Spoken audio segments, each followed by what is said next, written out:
And so before every practice, I'd have them close their eyes and I would lead them through just an exercise where we took 5 deep intentional breaths.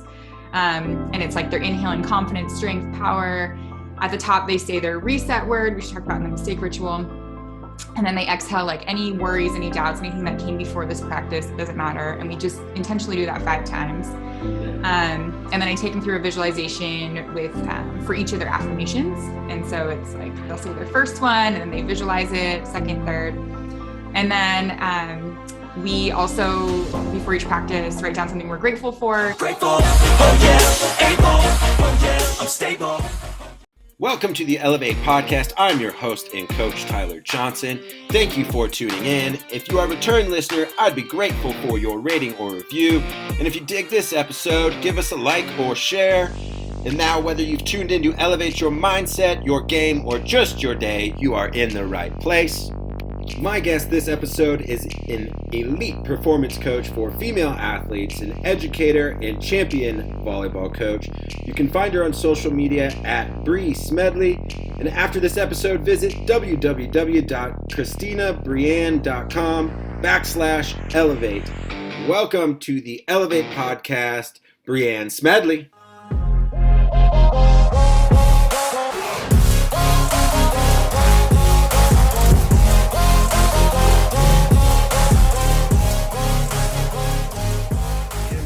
How are you today?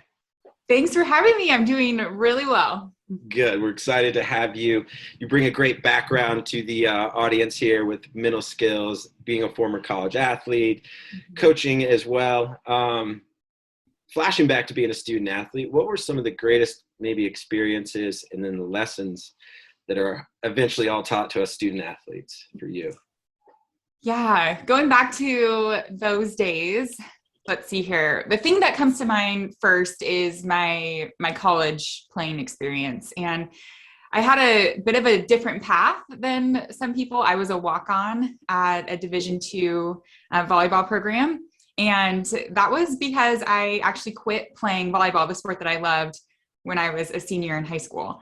And, you know, looking back on it, however many years removed now, like 15 years, I think, I can see it clear as day and how I was just so overwhelmed with the pressure.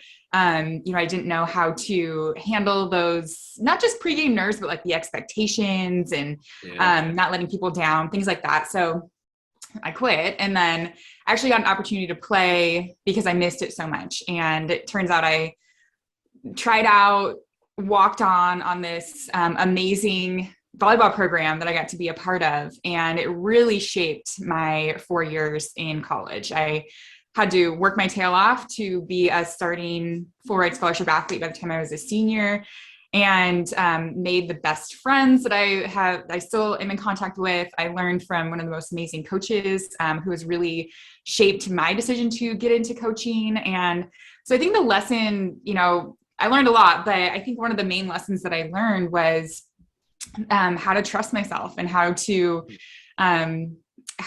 be myself and just step into that. And sports, especially that experience of being a walk-on and working hard and being surrounded by an amazing community, just really lended itself really well to do that. And that's really where I kind of stepped into who I am now. You mentioned a coach there that inspired you a little bit, because the next question was, what inspired you to get into coaching?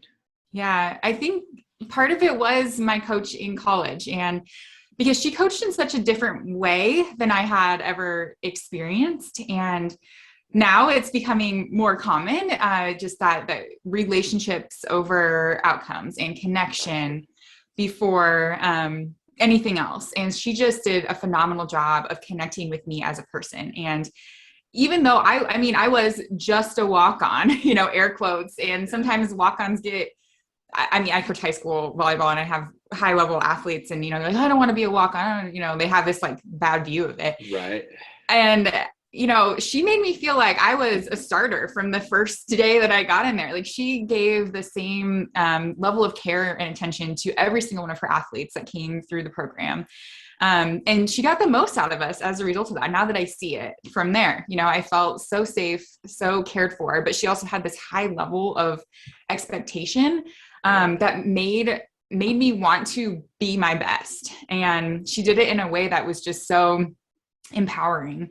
And so that inspired me because, I got a glimpse of this way that a coach can impact lives without being like negative, criticizing, yelling, kind of like the old school way, right. Is what we'd probably call it now. And so I was just inspired to do that and stay connected into the volleyball community that way. Excellent. One of the things that I learned about you is you have your master's in special education. Mm-hmm. We were talking about my kids quick offline. My 6-year-old son, Nolan, has autism and is on the spectrum. So as a father with someone with some special needs, it's ongoing learning for me as well.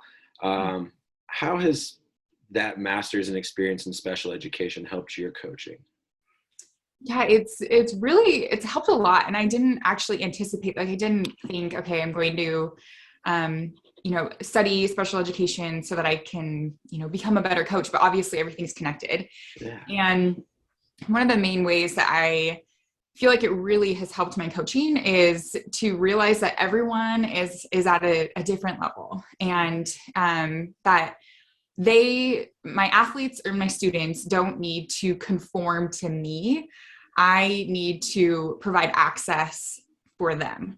And it's my job as the coach to evaluate and understand, where they are, not just skill level, but like emotionally, mentally. And I adjust my approach depending on what they need. They don't need to change to meet my, expectations or whatever. So that's kind of been the main thing, and realizing that it's possible. Like there's so many different ways that athletes learn, that students learn. And we as coaches are responsible for providing them access.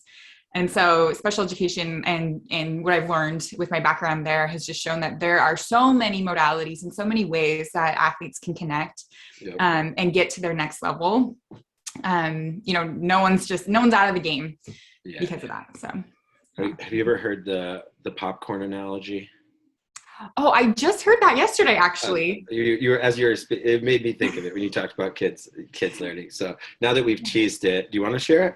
Sure. I don't even know where I came across this, but if I'm thinking of the right one, it's that, in a bag of popcorn, it receives like the same heat, the same amount of time in the microwave, but all the kernels pop at different times. And so to not compare, one from another, everyone has their own journey and development. Yeah, exactly. That's what I've heard, like, in the pan, so same pan, same oil, same temperature. Not everyone's popping at the same time. Yeah, totally.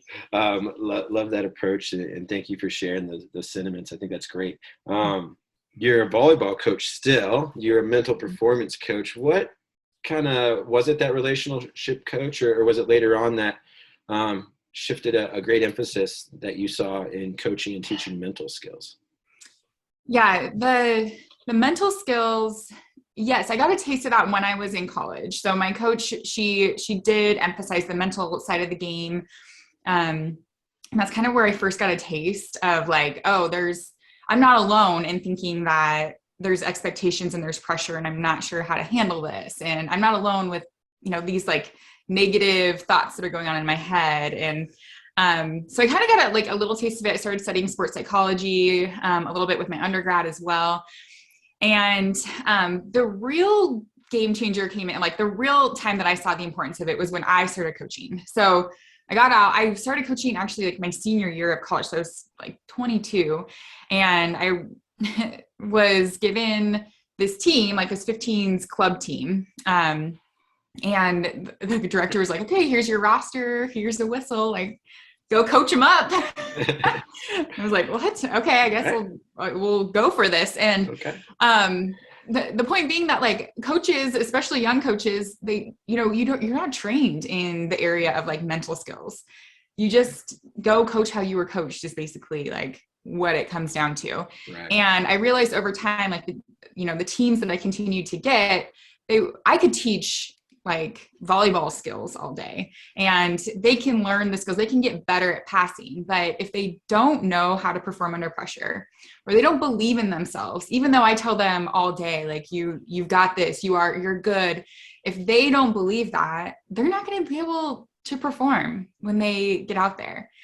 And so I just continue to have teams and players, and I'm like, gosh, this is exactly how I was in high school. And like, I need to, like, I've experienced it, but I don't really know how to help them, beyond just saying like, be confident or you got this. And so I decided to look into certifications and programs that will help, that could help teach the mental side of the game. And that's where it started, was just that I wanted to help my teams. Cool. And so I got a certification through Positive Performance Coaching on to be a certified elite performance mindset coach, as well as a visualization expert. So I really dove into like visualization and how that impacts our athletes' performance. Yeah. And from there, I started a business. I mean, long story short, started a business and created a course and a program for athletes. And I basically just did the whole program, everything, with my high school volleyball team. So started that about 4 years ago. They were like my testing ground.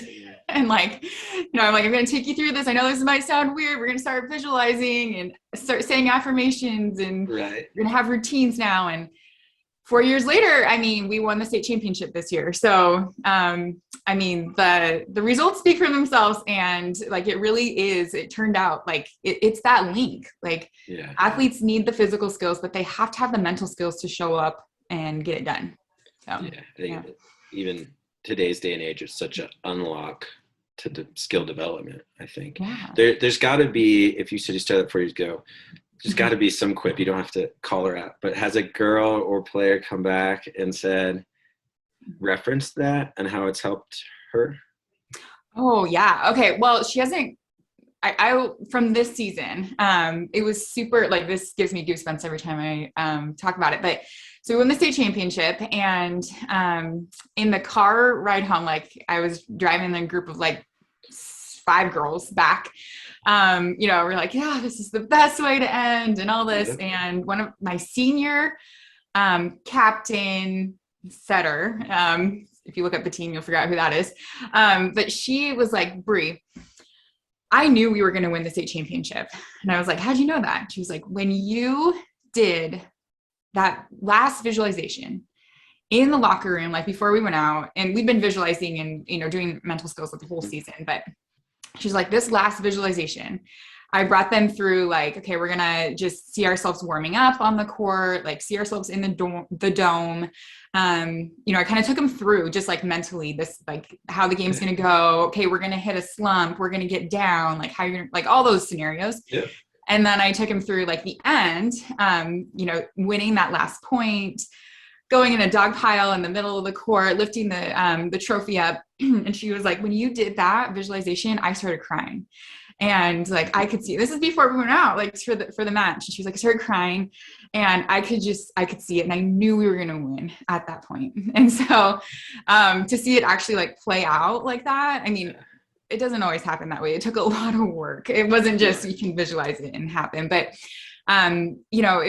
it absolutely, just puts that image in the athletes' minds. And it was really cool to hear her say, like, when it came together like that, it made a difference. So, yeah. It's cool. As you could, I always kind of like look at those, they're like little, like, it's not the only thing, or like you said, right? It wasn't just because I did that. I mean, these girls obviously worked their tails off. You guys had a great season. There's a lot goes into it, but that kids will point back to them as like these little like fulcrum moments, that kind of like, maybe even in the moment, sometimes when I've done visualization with college football kids, it seems a little woo-woo, right? And they're like, all right. And then their feedback is really awesome to hear. But I think, planting that seed in those little moments that kids point back to those. It's not like they like point back, oh man, that pizza we had the night before was, what made the difference, and I think, or that one drill even. And I think that social emotional connection when it comes to championships and relationships, that kids are really quick to find some of the things that create those. So kudos to you. Love that story. Probably one of the cooler stories we've had on the podcast in a while. Part of that mental toughness and mindset coaching, getting over mistakes. I know you have some videos on YouTube. I scoped a few out. How do you help coach your athletes getting over mistakes? Mm-hmm. Yeah, this is a big one because it's probably the number one thing we see from athletes and then also from parents on what their daughters struggle with is mistakes, like bouncing back from mistakes. And so the first thing that we talk about a lot is just the reframe of it. And this is just a mindset shift that every athlete needs to make, and every parent of an athlete needs to make too, is that mistakes are part of it. Mistakes are necessary. And like you and I have heard this over and over and over again, but it still bears repeating. Like, mistakes are part of the game. If you want to be good, you're going to be making mistakes. And also, mistakes happen to every single athlete, like at every level, every age, every stage, they're going to be making mistakes. And the difference though, between like elite athletes and average athletes is the response to the mistake. So first we train just the shift that it's necessary, and it's like failure is not something to be afraid of. And, just kind of continuing to repeat that. And as coaches, we play a big part in that too. Like our response, our reaction to mistakes plays a big role in it as well. So just making sure that we're like creating an environment where mistakes are okay. And then we teach athletes a tool so that they can actually come back from it. And the tool is very simple. It's just a ritual that they use when they make a mistake or they're feeling like they're just off. So the first part of it is a breath, a very intentional deep belly breath, because we know that calms our nervous system down, helps us get back in the present moment. They say a reset word at the top, and usually that's we take them through a process where they find that reset word related to like their best playing moment and how they want to play. And then on the exhale, they do just some sort of gesture to tie it all together. So like a snap of the fingers or adjust the ponytail or something, just to get them in the present moment so that they're ready to go. Love it. Love that ritual process. And I love how you, I said real quick, a breath, a word, it then doesn't take long. No. It should just be like 2 seconds, 3 seconds, no more, and we're good. And I think the process that you just was amazing. So love it. Yeah. And on that real quick, because sometimes, when I have athletes who are like swimmers or basketball players, and they're like, I don't have 2 seconds to I can't just stop in the water. Right. And so what I tell them is like, you can do this on the go, because, it's something in your mind. Like, it's almost like you're visualizing it. So you can be running down the court and doing your mistake ritual or whatever you're doing. But the faster that you get back into it, like that's what separates athletes is in most games, like in volleyball, we have maybe like 20 seconds before the next serve is coming. So if it takes you 30 seconds to get over your mistake, we're already like into the next play, into the next rally, and you're back there in the last one. So like the faster you can come back, the more advantage you're going to have. So, I think, I played football. I think, volleyball lends it the same way. I think it's sometimes tennis is that there's a lot of time between points. Yes, exactly. Like, I have no idea in volleyball, but in a, 5-set match, how much actual volleyball between whistle to whistle, serve to whistle, it's probably several minutes. Exactly. I know somebody's done that study actually, and it always surprises me every time I hear. It's like, it's just like a minute that you're actually contacting the ball on the whole. Because I know, like I think college football, it's like 3.5 hour average game, and literally less than 12 minutes of actual football. Yeah. And so it's like, what's your mind doing the other 3 hours, right? And so I think it's one way to get kids to think about is how are you going to spend that mind time? Just thinking about however the last play was, or are we going to have a plan? So love it. You work with a lot of females. Confidence. How do we build and create confidence? I've got my little 2-year-old. How can I build that little beautiful girl's confidence as she grows? Yeah.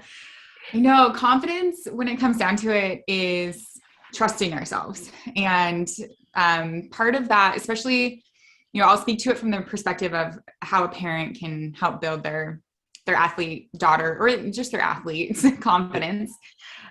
So trusting ourselves means that we can also trust any emotion that we have. So a lot of times as athletes, where they lack confidence is because they get into situations where they don't like how they're feeling. So they fail and they're like, oh no, I'm going to let people down. And that's not an okay feeling. Or I took a risk and I feel kind of vulnerable and I don't like that. I messed up. I'm nervous because the who we're playing is really good and maybe I'm not going to play well.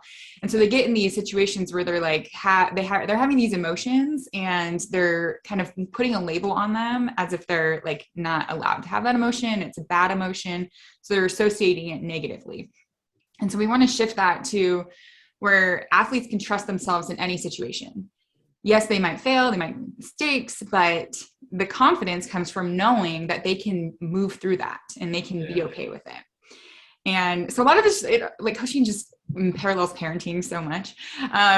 So in parenting, I mean, it's basically validating our kids' emotions. And even from a very young age, you know, those of us that do have young kids, I think it's like, you know, I'm so glad I'm learning this now because most of the time we also unintentionally like skip forward past the bad emotions. Like our kids are experiencing something negative or they're having a hard time or they're feeling nervous and we tell them like, it's okay, don't be nervous, you're fine, you know, and we're just like skipping over it. Where our you know, when if they're expressing that and then we're telling them to just not think about it, we're sending them the message that they can't trust how they're feeling. Right. And so instead we need to say like, yeah, you're feeling nervous because you're about to play a big game, you know, and just as simple as like seeing it, recognizing it, affirming it, validating it, you know, is actually confidence building because then we're affirming like, yeah, what I'm feeling is true. This is a true feeling that I'm having, you know? And so that's a big like parenting one, coaching as well, you know, that we can be doing that daily. Coaching often in a masculine world, I think you see the dangers of ignoring emotions. Right. You know, and compartmentalizing and not expressing, and you see how that, you know, turns out, you know, tragically sometimes. So I love making that point.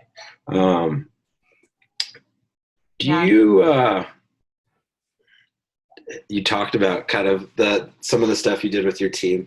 Do you have any other team exercise that like jumps out that you love doing, or your teams end up loving that maybe you thought was silly and you did it and the girls, Bree, this is the jam. Right. I know you got some cool exercises. Is there one that comes to mind? Yeah, I mean, the one that comes to mind is the one that we did every day before practice. There was a lot of ones that were kind of like, I mean, our girls, I give them a lot of credit because now that we've been doing mental training for 4 years, they're like, they expect anything out of me now. They're like, yeah, you could tell us to stand on our head and like recite the alphabet backwards and say that it's going to help us play better and we do it. Love it. But, the one that we do every day before practice is just like a simple mindset routine. And at the beginning of practice, we go through like an exercise where they come up with like their 3 affirmations for the season based on like what they want to achieve. So it's like, I am, you know, positive, present tense, all those things. And so before every practice, I'd have them close their eyes and I would lead them through just an exercise where we took 5 deep intentional breaths. And it's like they're inhaling confidence, strength, power. At the top, they say their reset word, we should talk about in the mistake ritual. And then they exhale like any worries, any doubts, anything that came before this practice, it doesn't matter. And we just intentionally do that 5 times. Yeah. And then I take them through a visualization with, for each of their affirmations. And so it's like, they'll say their first one and then they visualize it, second, third. And then we also, before each practice, write down something we're grateful for and we try and get specific. Yeah. And so I have them visualize that, whatever that gratitude thing is, because we know that when what we focus on expands. And so if we're focusing on things that, you know, we want to see more of in our lives, then we get to see more, we see more of it and we actually play better because we're in a better mind state. And so we go through that. And then I just give them like 15 seconds to breathe intentionally, again, like be more present, let go of anything else. And then we get to practice. So it's simple, but it actually like, it made a huge difference in the focus of every one of our practices. I think it's such a great thing, I think, in any sports team. because it's like, I think the high school environment, they all came running from class or from back from home, or looking at this on their phone and stressing about this class or that boy or something. But it's like, how do you, everyone's got to bring it together. We're all here. So just the transition, I think, is just very powerful for the hectic student athlete, whatever age they are, just to have that transition into, how they're going to get ready for practice and be present. So you've obviously done a great job training them that presence is important. So I'm sure it's probably if I asked your players, I'm sure it's probably one of their favorite parts of practice too. I'm sure. So very cool. What are your thoughts? Final question, one we like to ask a lot here. How do you define success? Yeah, how do you define success? So I thought about this question, and I know this might sound simple also, but just reaching potential. And, that's different for everybody. And one thing, I bring it back to like daily practice. I used to, when I first started coaching, was kind of like a no excuses type coach. Like, you come to practice and you need to give this level of effort every single time. And like, there's no excuse that I could ever fathom why you wouldn't give this level of effort that I am expecting in my mind. And over the years, I realized like every single athlete is different. Every single athlete is going to deal with different things every single day. And the best that I could ask of them is that they bring what they have that day. And that, over time is how they're going to reach their potential. And it also just like breeds that trust too, and so I find like each practice to be successful if we reached our potential for that day. So whatever that was, depending on whatever circumstances were happening in each of the players' lives and each of the coaches' lives, and what we had to give that day, if we reach our potential every single day, then over time that trajectory is also going to be going up. So that's how I define it.